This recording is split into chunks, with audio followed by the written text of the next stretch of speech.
you wouldn't get this conversation on CNN or Fox, either one. The conversation we're having where I'm saying, you need to listen to what he has to say before you make up your mind. We find that I have a big conversion rate when people actually listen to me.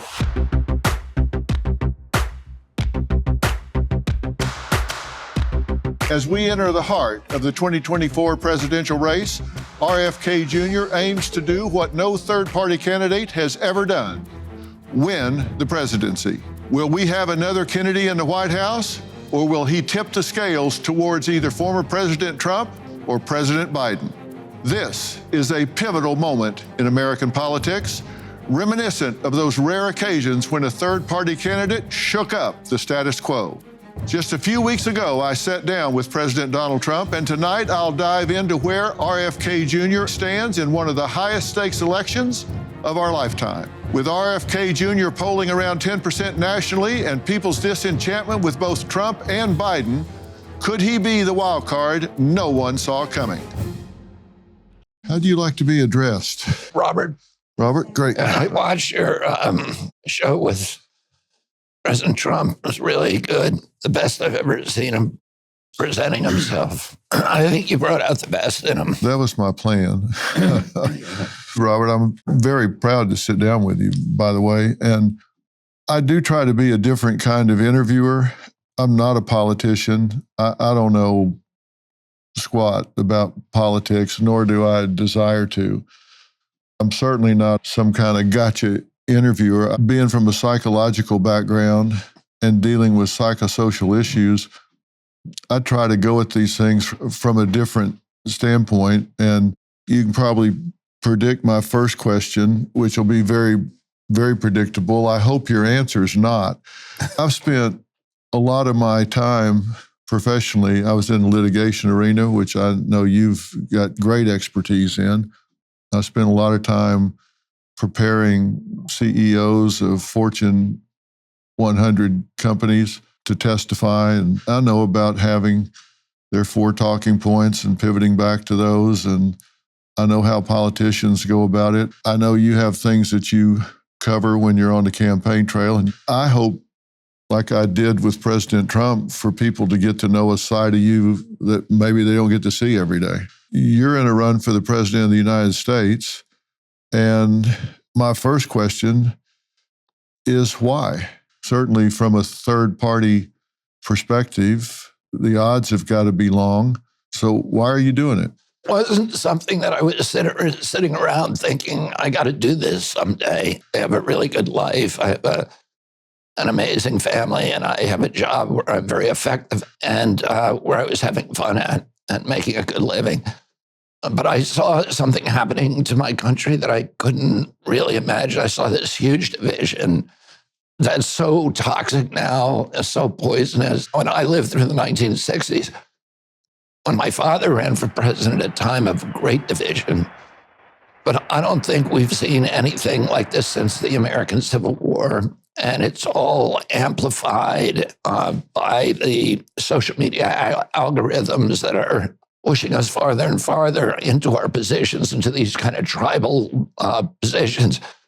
But the origin of it is, I believe, the capture of our political parties by corporate interests and the corruption that's come from that. And the political parties are fueling that fire. I think this presidential campaign will cost about $15 billion. And that money is coming from these big corporations and this new kind of oligarchy of billionaires. And when they donate the money, they expect something in return. And it's transformed the political parties away from democracy. Their function is to advance the mercantile interests of the corporations that are funding them. And is that true on both sides, Democrat and Republican? Yeah, and a lot of times it's the same company as BlackRock, State Street, Vanguard, the defense contractors, an oil company and a coal company and a tobacco company, and the arms companies are more likely to give to the Republican Party. And then, there's a whole slew of the pharmaceutical companies are more likely to give to the Democrats. But they're both owned by, interests that are not necessarily America's interests. And I felt I was in a unique position to talk about this because I've spent my entire career, 40 years, suing agencies and large polluters and the agencies that they've now captured. I've sued almost all of them. I've sued EPA as much as any other attorney. I've sued CDC, NIH, FDA, the public health agencies, the FCC, the USDA. And when you do this litigation, you get a PhD in corporate capture and how to unravel it. I also felt like I had a clarity of vision about what this country is supposed to look like. And I feel like I'm in a unique position to see how far it departed from those values. Historically, third-party candidates are not successful. So are you the exception? And if not, what's the end game? What's your ultimate goal? Can you win? I wouldn't be running if I didn't think I could win. We're in a unique time in American history now where we have the two least popular candidates running. We have between 70 and 80% of the American public saying they don't want that choice, that they want a different choice. I'm in a position, though, an independent candidate has been in history. All the polls that have shown me in a two-way race against President Trump show me beating him. All the polls that show me in a two-way race against President Biden show me beating him in a landslide. And, the Zogby poll is the biggest poll taken, and it shows me beating President Biden in a head-to-head race, winning 39 states and him only winning 11. I beat President Trump on a very, very narrow margin, but President Biden can't beat him. And there's never been an independent candidate who's been in that strong a position before. Do you think President Biden is going to be the candidate for the Democrats? I don't know. I think it's hard to imagine, but I think...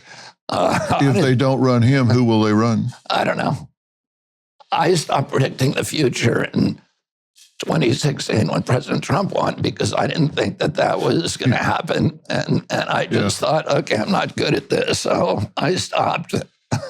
Yeah, well, reading people the way I do, because it's my profession, I predicted with total confidence that he had the message, but he was not the messenger. I said, 100% he won't be elected. I said, you count on it. I know these things. Trust me. I was 100% wrong. Yeah, my daughter, I have a daughter who never thinks about politics. She has nothing to do with it. And she came to me at the beginning of 2016. And she said, Donald Trump's going to be the next president. And I said, you're crazy. You don't know anything. But well, you're bringing up family. So let's talk about that elephant in the room, because your family has not endorsed your presidential candidacy. In fact, they've said in part, your siblings, Rory, Carrie, Kathleen, Joseph, put out a statement on X that said in part, the decision of our brother Bobby to run as a third-party candidate against Joe Biden is dangerous to our country. Bobby might share the same name as our father, but he does not share the same values, vision, or judgment. Today's announcement is deeply saddening for us. We denounce his candidacy and believe it is perilous for our country. And then others went on to say, we cannot do anything that in any way strips even one vote from President Biden. You put the Kennedy name on the ballot, and Democrats are going to feel torn. They also said they love you personally as an individual, but not your candidacy. How did you feel when you read all? Did you know that was coming? Yeah, I knew it was coming. And, I have a big family, DrPhil. I think there's something like 105 cousins, and a lot of them are supporting me. Several of them are working prominently in my campaign. My cousin Anthony Shriver, who is helping run my campaign in Florida, and he has a daughter who, until recently, was in the senior staff level of my campaign. But, my family, listen, we were raised to differ with each other on issues. My father orchestrated debates between us every night at the dinner table, and they differ with me on a lot of issues. They differed with me on COVID, on the lockdowns, for example. They differ with me on the Ukraine war. And my family has a very close relationship with President Biden. So President Biden has a bust of my father behind him at the Oval Office. I've known President Biden for 40 years. it's not just a political friendship with my family, it's a personal friendship. They actually like him a lot, and they're very loyal to him. And 5 of them, including some of the ones that you mentioned, actually work for or with the administration.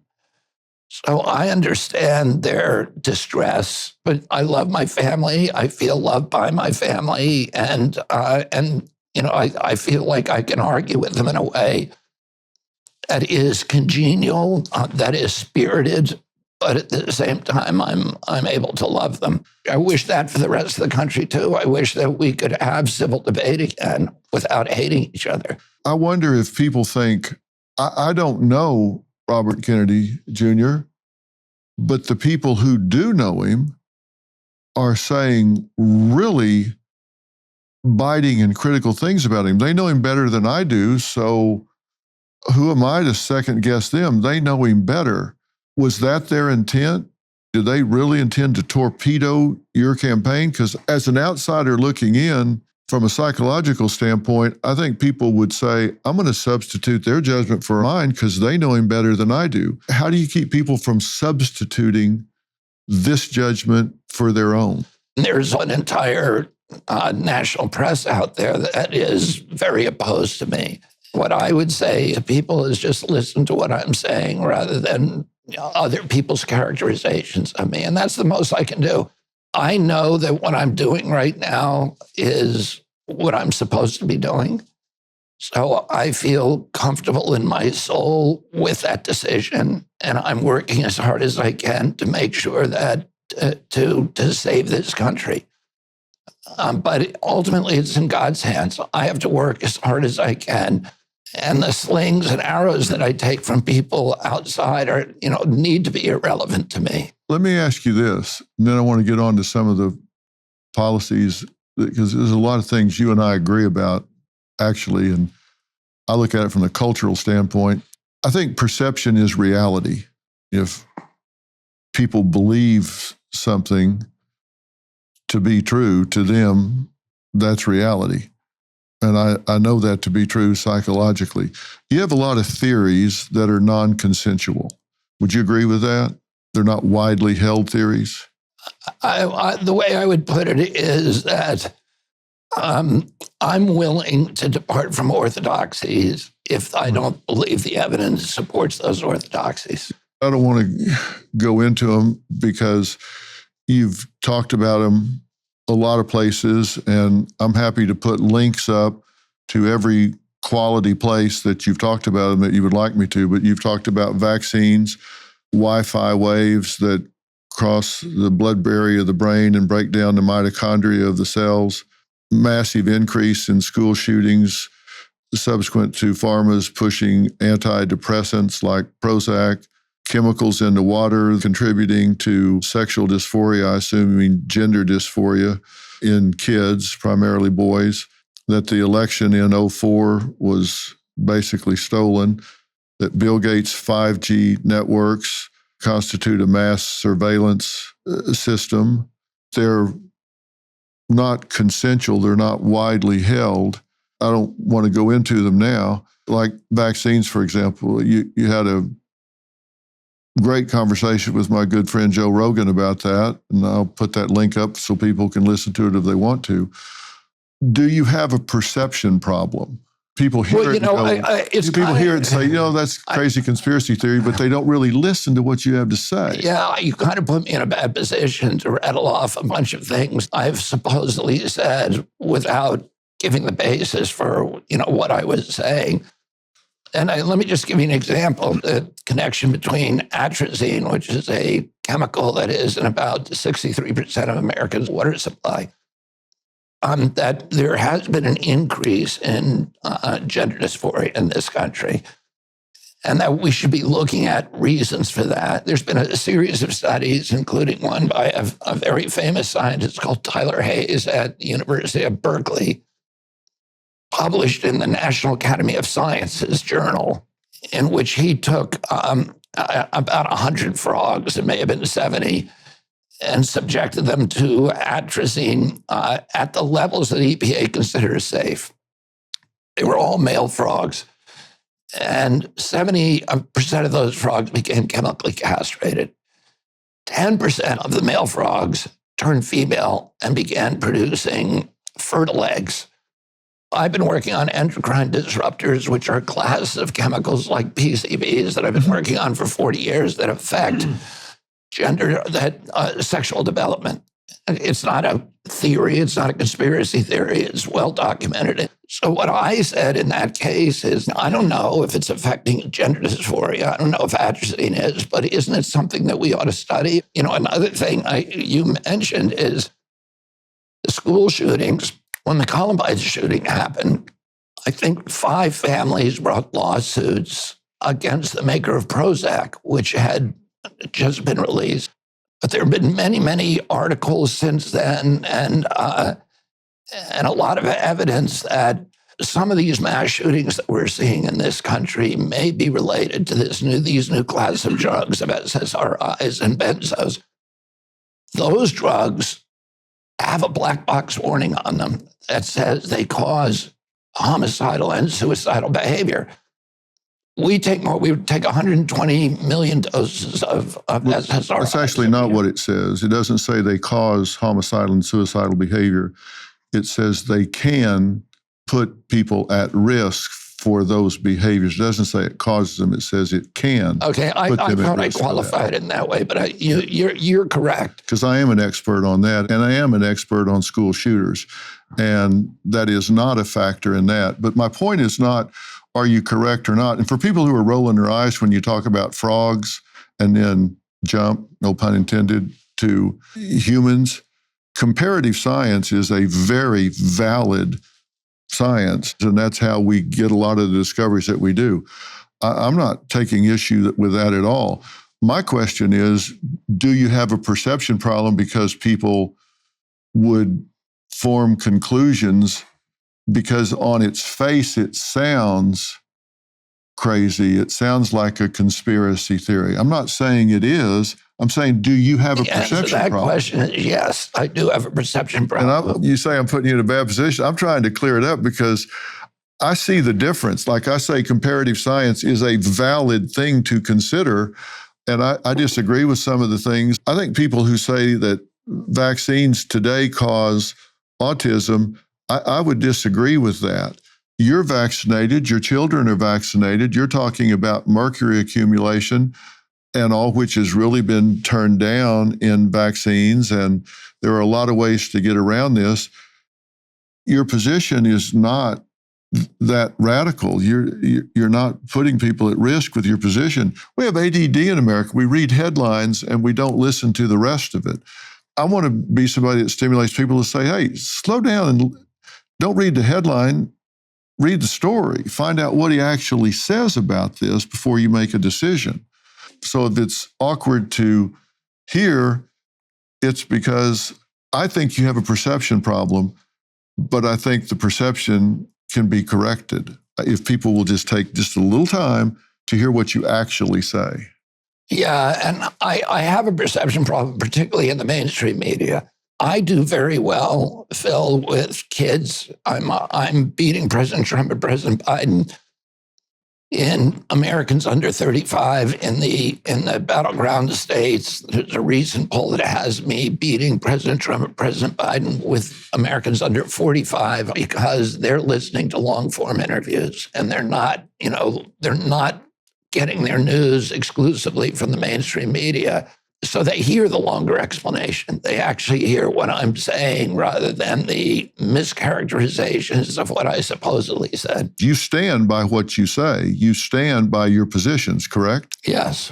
And you have explanations for them. Agree with it or disagree with it, but hear what I have to say. Don't just judge me because you think, well, that's some kooky theory. You do your homework. And I disagree with some of your conclusions. Some of them I agree with wholeheartedly. But I've taken the time to hear what you have to say. It's informed. You have a basis for what you say.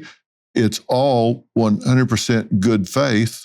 And I think most people would change their opinion if they would take the time to listen. Yeah, I think so too. The mainstream media doesn't cover you the way you want to be covered.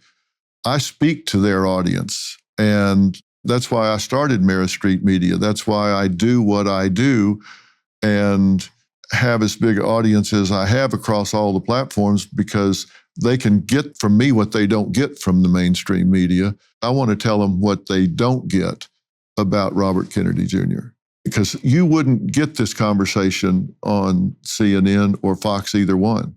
The conversation we're having where I'm saying, you need to listen to what he has to say before you make up your mind. Well, I would agree with that. I mean, we find that I have a big conversion rate when people actually listen to me. As you say, I have a perception problem. Yeah. And one of my challenges in this election is that the mainstream media, the NBC, CNN, MSNBC, ABC, and CBS, won't allow me on to do a live interview. Most of them won't even allow a taped interview. But I've only done one live interview on CNN, but otherwise they won't let me on to do that. Why do you think that is? What are they afraid of?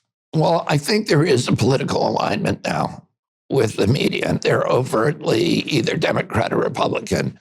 And I think the Democratic-oriented networks, they feel like I'm going to be a threat to President Biden if I'm even allowed on the air. And there's other more complex motives. One is, they get so much of their revenue from pharmaceutical interests. Roger Ailes was very supportive of me. He was the founder of Fox News. Mm-hmm. And I knew him well. And I came to him in 2014 with a documentary that I helped create about mercury in vaccines. And I showed it to him, and he was completely persuaded by this documentary. But he said, I can't let you get on to talk about it because we get 70% of our revenues in the evening news shows come from the pharmaceutical companies. I think all the networks are under that kind of pressure. Let me ask you this about Big Pharma, and this is about vaccines. You say that the government regulators have been bought off by Big Pharma. I think that's what you're saying when you say that this entanglement has occurred. You said agency employees are actually getting royalties, getting payments on vaccines and drugs that they approve. Is that true? Yes, there's a couple of things happening with FDA.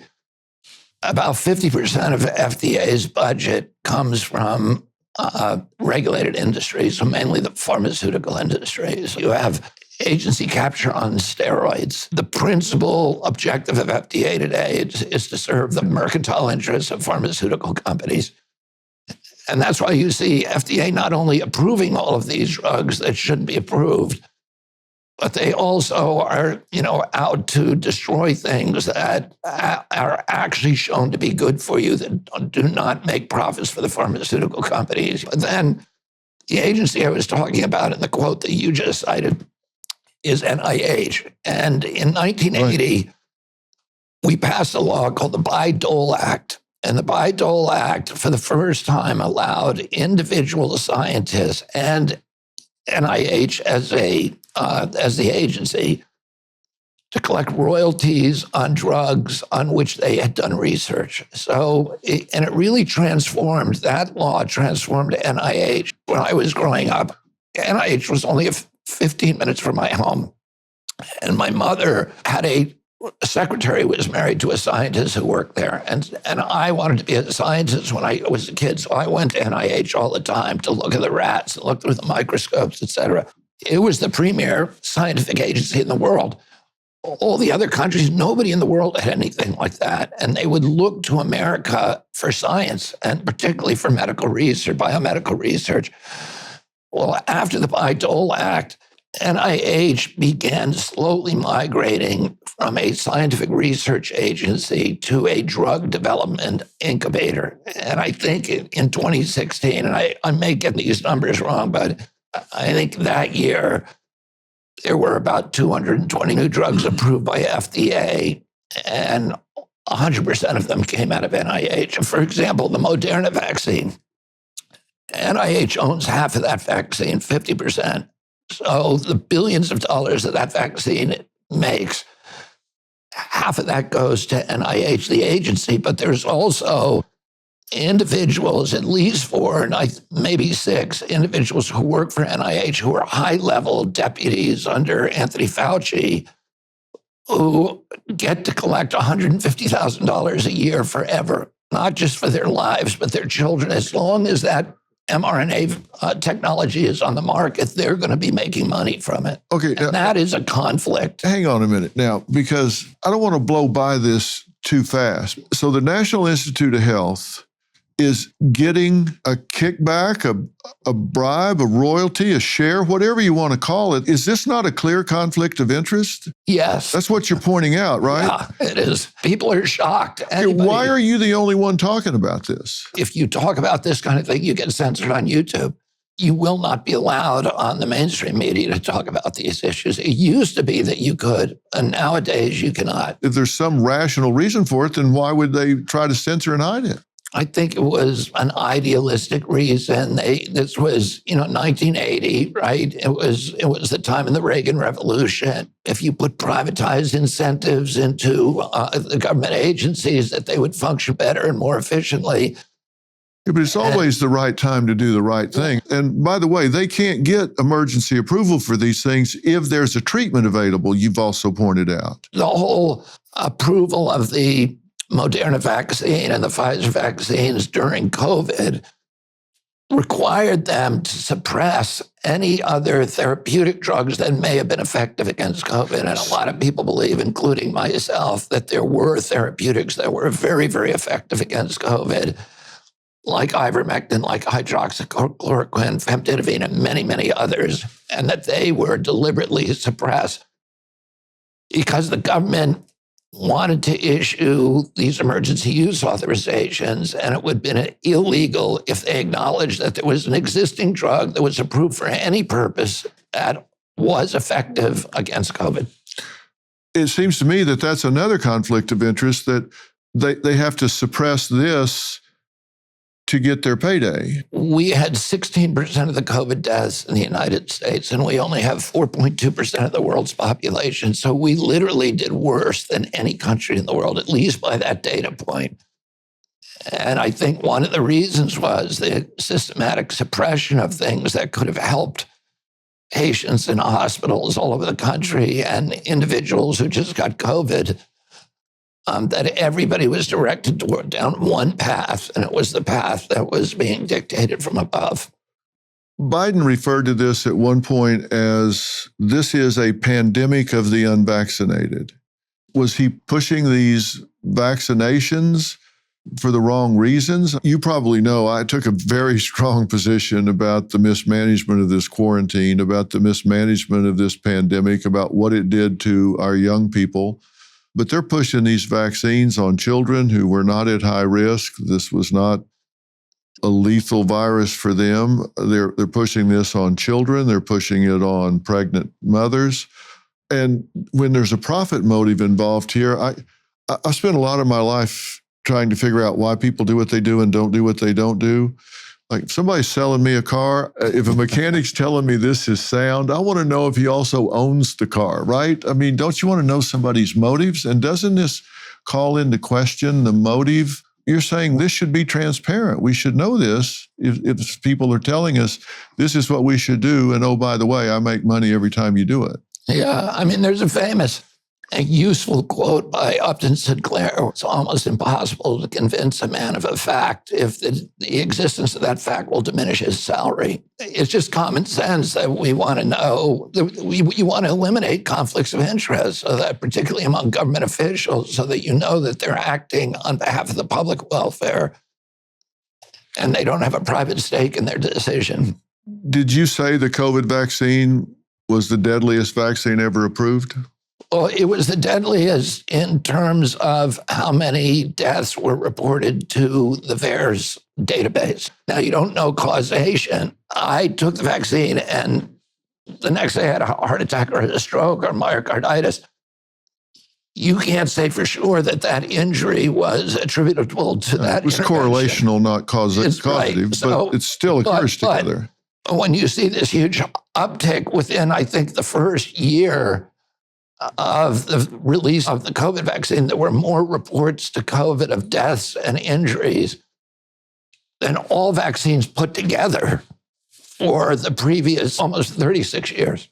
So in that sense, yeah, it was the deadliest vaccine ever. And, part of that is that it was mandated for so many people. One of your key focus points is to unravel the corporate capture of government agencies and the corporate capture of health agencies. How do you achieve that? Well, that's a good question. I think each agency you have to address on its, because they all have unique structures. Part of the problem is policy and structure, and part of it is personnel. If there are perverse incentives, like at FDA, where 50% of the budget comes from pharma, or NIH, where regulators are getting paid to make sure that drugs get on the market. Congress actually had hearings on it. And Anthony Fauci testified at those hearings because he was making money on some of these, drugs that he had developed. So you have a scientist who is supposed to be looking for problems in that drug. That's what his job is as a regulator, find the problems to make sure you're protecting the public. But if he's paying for his mortgage and he's paying for his children's education, he's paying for his boat, he's paying for his alimony from that $150,000 a year, you could expect and you could predict that he's going to be less vigilant about finding problems. That's what we call a perverse incentive. And those needed to be undone because of the revolving door at the top of these agencies. The people who tend to get promoted are people who are willing to carry water for the industry. The regulators become sock puppets of the industry. And when people get to the end of their careers for a government agency, they go work for the industries they regulated. So right before they leave, they tend to do a lot of favors for those industries and their senior management.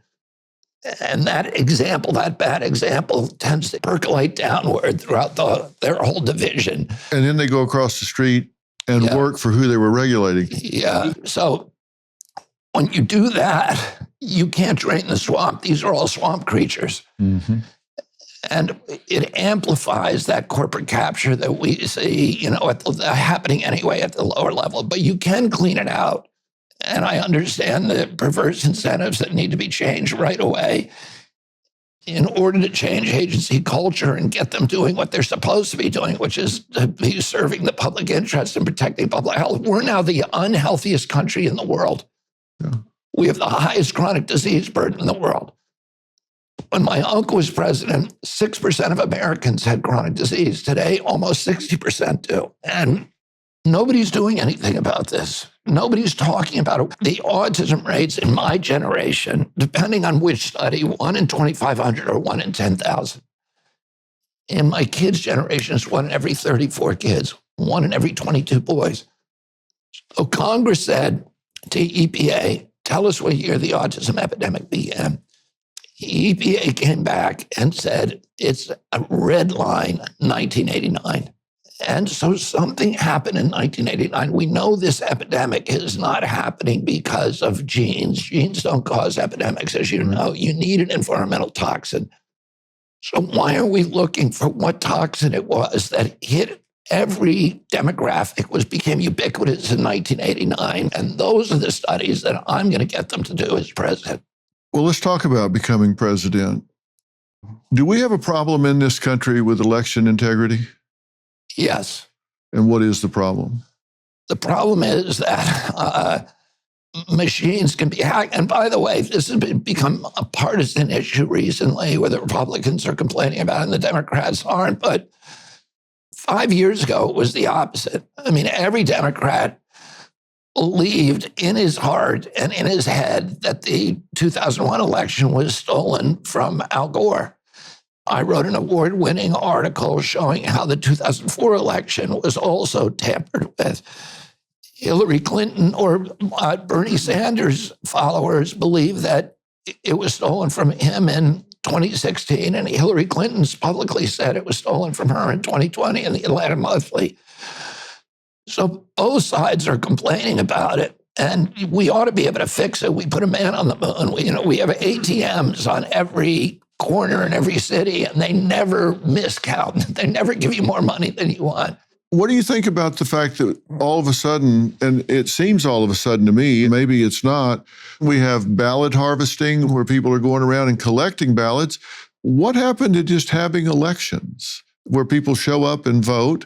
If somebody's infirm, absolutely okay. Don't put resistance in front of people. But now it seems like it's just wholesale. How do you oversee that? It just seems like it's ripe for fraud as opposed to where you have someone overseeing it. Yeah, and we need to fix that. And it's easy to fix. You need to have paper ballots.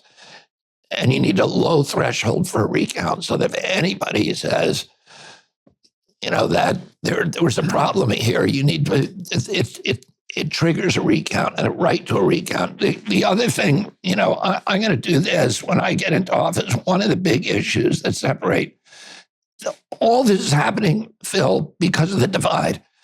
Everybody knows that we need a election system that all Americans have total faith in, that above anything else. And when you cast your vote, it's going to be counted. We don't have that. We don't have it because Republicans and Democrats aren't sitting down with each other and saying, what do we need to do to make this happen? Instead, they're taking sides. And let me give you an idea of one of the solutions for this. One of the issues is voter ID. Democrats don't like voter ID and demand a requirement for voter ID at the voting booth. Why not? The reason for that is because there are tens of millions of people in this country who are eligible to vote, but they don't have government-issued photo ID. They don't have driver's licenses. Most of them are Democratic constituencies. They're elderly people whose licenses have expired. They're young students, and they're urban minorities who don't have a driver's license because they don't need one. And so what I'm going to do the day I get into office, I'm going to order the State Department and the post office to begin issuing passport cards to any American who can't afford them for free. The passport card is a government-issued photo ID. There's no vaccine information or medical information. It's just an ID. That's going to solve three huge problems. One, if you don't have a government-issued photo ID in this country, you are a second-class citizen. You can't open a bank account. You can't pick up your kids at school.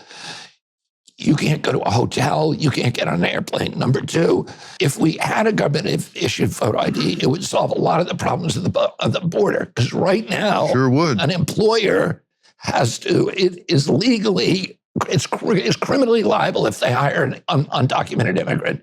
And then the third is the election integrity issue. So my team has reached out to civil rights leaders, leading civil rights leaders around the country, Al Sharpton, Andrew Young, and others, and said, if I issue this government-issued photo ID, will you withdraw your objection to demanding photo ID at the voting booth? And they've said yes. Problem solved. Well, I agree. Then you're saying do that instead of having all these mail-in ballots and ballot harvesting. Anything where there's a hole in election integrity, we got to get rid of it. We got to encourage as many people to vote. Should we be concerned that almost a third of Americans, have a lack of confidence in that votes are going to be counted? That's for democracy, isn't it? Yeah, Scott Rasmussen has done a poll, and he asked people the following, and this is really disturbing to me. The question was, is it okay to win an election by cheating? 7% of all Americans said yes. 35% of elites said yes. And that was defined by, they made $150,000 a year. They were urban dwellers and postgraduates. 69% said yes. If they made $150,000 a year, were urban dwellers, postgraduates who talked politics on a daily basis. 69% of those that were active in politics said, yeah, it was okay if my candidate had to cheat to win. You could knock me over with a feather. What the hell are people thinking? Well, I don't know. I mean, I got a lot of those kind of surprises during COVID because I learned how many people were okay with government censoring speech, with government closing down every church in this country, with government closing our schools when we're already having a mental health crisis with our kids. The people that shut the schools down are the same people that collects data that told them we had the highest levels of anxiety, depression, and loneliness among young people since we had started keeping records. And they shut down the school systems, which is where those kids get their stimulation. It's where they learn to interact. It's where they do competition. And it's also where we have mandated reporters who keep their eyes on them and watch for abuse and sexual molestation. Yeah. And instead, we took those eyes off of those kids, sent them home behind closed doors, abandoning them to the very abusers that we were watching for, and referrals for that kind of care dropped to like 50% across the country. It was the only indicia of social disintegration that actually improved because we stopped counting the abuse. It just stopped getting reported that much. It probably got worse. Of course it did. We abandoned those kids to their abusers, and their answer from Fauci and others was, well, we're doing the best we can with what we know. No, they were not doing the best they can with what they knew. They had no plan to reopen the schools when they closed them down, and they just had a new hammer and everything looked like a nail. And so they just started shutting this business, shutting this school, shutting this, and the teachers' unions were wielding the power. Well, you know, there was a Brown University study that showed that during those lockdowns, there was a 22% drop in IQ among the youngest Americans. And then CDC, in 2023, revised its milestones. Prior to that, the milestone was that a kid should walk unassisted. That means without touching furniture at 12 months. They now are 18 months. The prior milestone was that children should have 50 words by 24 months, and now that's 30 months. So they're normalizing. Just keep lowering the standards. They're normalizing the harm that they did to our children. And they're doing it in school. 30+% of fifth graders can't read a simple sentence. Almost 30% of eighth graders can't read a most fundamental sentence, and 19% of high school graduates can't read even the instructions on a prescription that they get at the drugstore. How are we continuing to pass these people, Robert? How are you going to fix that? Well, the education system is a whole other issue. To me, the only way to fix the school system is with charter schools and with school choice. And you need to give the principals more power. And then if that principal is not educating children, the parents get a choice to leave and take their kids somewhere else. We can no longer tell parents, just wait, particularly urban parents who are dealing with these schools that are just... they're criminal enterprises, what we are doing to our kids. They're producing that kind of product. Yeah. If you're failing, there ought to be a market so that somebody has a choice to go somewhere else. And that's the only way that we're going to say rescue these kids. And that needs to be all of our focus. How do we rescue these children? Do you believe that our educational system is on the brink of catastrophic collapse? Next week on Fill in the Blanks. These issues are framed today in a way that is calculated to keep us at each other's throats. And it's like the jangling keys. It's BlackRock, State Street, Vanguard. They're now trying to buy housing, the residential housing, the agricultural lands. They're jangling the keys over here and say, look at the abortion issue, look at the guns, and look at trans rights. And over here, they're strip mining the wealth from the American middle class.